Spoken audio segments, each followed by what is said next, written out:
Bang Sunan, sebagai seorang praktisi hukum melihat anak buah nakoda itu ABK itu yang membawa narkoba 2 ton itu, menurut Abang sebagai praktisi hukum melihatnya seperti apa, Bang?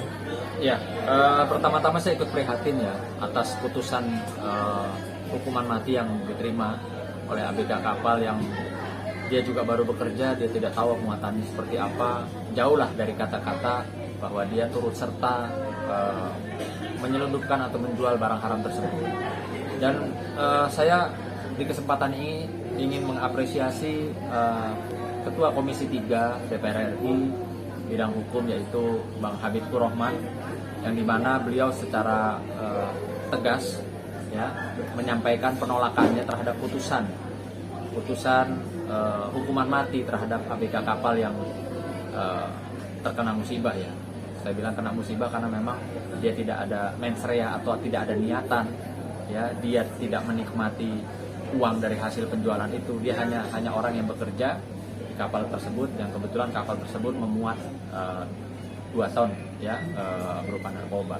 Jadi saya pribadi juga sangat mendukung untuk putusan tersebut dianulir ya, artinya kalaupun ada hukumanlah ABK kapal ini dengan hukuman yang sesuai dengan apa yang dia perbuat gitu. Kalau dia memang tidak tahu, tidak mengerti, tidak menikmati dari hasil penjualan tersebut, kenapa dia harus dihukum mati gitu. Ini yang saya juga ikut prihatin dan menyayangkan.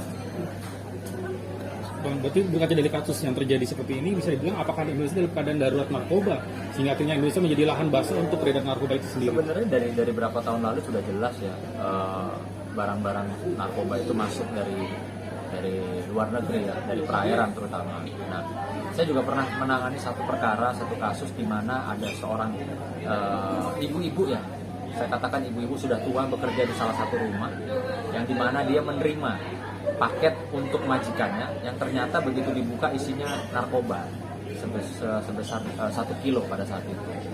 Dia juga akhirnya ikut ditangkap hanya karena dia yang menerima, dia tanda tangan penerimaan dan dia membuka barang tersebut.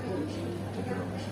Saya juga berharap dalam kasus-kasus seperti ini, khususnya ya, para jaksa, penegak hukum dan para hakim yang mengadili tentunya menggunakan hati nurani dan logika akal sehat. Gitu. Ya, kalau memang istilahnya kayak pembantu orang bekerja, majikannya pesan barang narkoba, terus dia yang menerima, lalu dia juga ikut dijadikan turut serta atau bahkan dikenakan hukuman yang sama, ya inilah